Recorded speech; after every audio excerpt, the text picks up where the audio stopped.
puluhan massa aksi yang menamakan diri Pembela Suara Rakyat menggelar aksi demo di depan kantor Bupati Kabupaten Ogan Ilir di Kompleks Perkantoran Terpadu Tanjung Senai. Dalam aksi demo ini, massa yang mengatasnamakan Pembela Suara Rakyat menuntut Kepala Dinas Kesehatan Kabupaten Ogan Ilir, Hendra Kudeta, untuk dipecat dari jabatannya karena diduga terindikasi tindak pidana korupsi. Lantaran masih banyaknya warga miskin di Ogan Ilir yang tidak masuk dan tidak mendapatkan jaminan kesehatan. Selain itu, massa juga meminta Bupati Ogan Ilir untuk memecat Dinas Sosial Kabupaten Ogan Ilir terkait banyaknya warga miskin yang tidak mendapatkan bantuan sosial. Puluhan massa ini diterima langsung Asisten 2 Pemerintah Kabupaten Ogan Ilir, Muhammad Tohrir, yang mengapresiasi massa pendemo atas informasi dan data yang diberikan kepada Pemkab Ogan Ilir.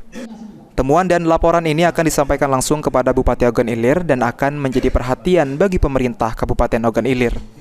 Namun untuk bantuan sosial, Tohrir menyampaikan bahwa hal tersebut merupakan program pemerintah pusat. Database penerima bantuan sosial ini merupakan link dari pemerintah pusat. Persyaratan dan ketentuan penerima bantuan juga telah ditentukan dari pemerintah pusat. Aksi damai massa selama 1 jam lebih ini dijaga ketat oleh ratusan anggota yang terdiri dari polisi, Polres Kabupaten Ogan Ilir, dan juga Satpol PP Kabupaten Ogan Ilir.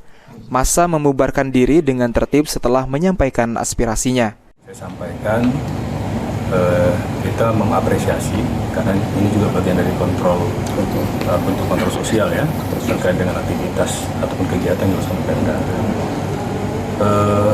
Untuk kegiatan yang ada di Dinsos yang disampaikan oleh teman-teman Pembela Suara tadi yang menyoroti terkait dengan PKH dan BPNT, kami sampaikan bahwa itu program dari pusat ya.